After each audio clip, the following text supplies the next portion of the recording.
Hi, Katelyn. Thank you so much for your work this week. I was just rereading your discussion post because I remembered that you were talking about the difficulty of the prompts that you um, the difficulty you had working with the prompts this week.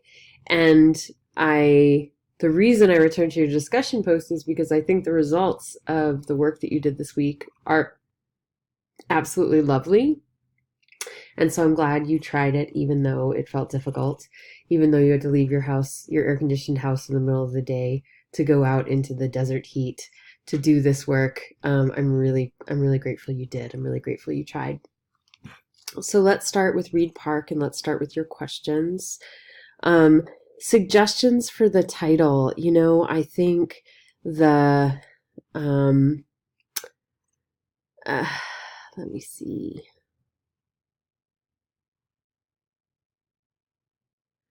I think it's hard for me to title another person's poem or offer suggestions for a title, but I think that leaving a poem untitled is also completely fine. I think it's okay if it's untitled, or simply calling it Reed Park would be fine too. A simple descriptor that gives your readers an opportunity to have a concrete link into what you're about to describe. So I think either untitled or something simple like Reed Park would work. How can I make this a narrative poem? I think you have the beginnings already of a narrative poem. I think you have the beginnings of here's this place has become a tradition, and then you talk about the details that you see as you're walking along. I love tangerine light dimming, by the way. That's a beautiful image. Um, and I like crossing the bridge, the pond of ducks. Um, I think you're already creating a narrative. It's just a short narrative. So if you wanted to, turn this into a longer narrative, I think you just take a longer walk and record more details. In terms of the unfamiliar place, a mountain that we know you weren't excited about going to, can you create more rhythm and rhyme? And does the poem end too abruptly?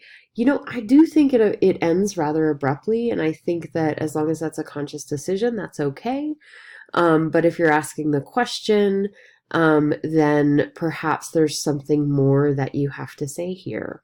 Um, I will say that this stanza right here was my favorite. Reminisce of a good time, speckled on the ground, I think is really interesting. Um, I like the serpent road. I like leaving civilization behind. But it seems like if the poem feels like it ends abruptly to you, then what you could do is you could, when it's a little cooler, go back to E Mountain, take a longer walk, and see if you can record more information about what you see. Thank you so much for your work this week, Katelyn.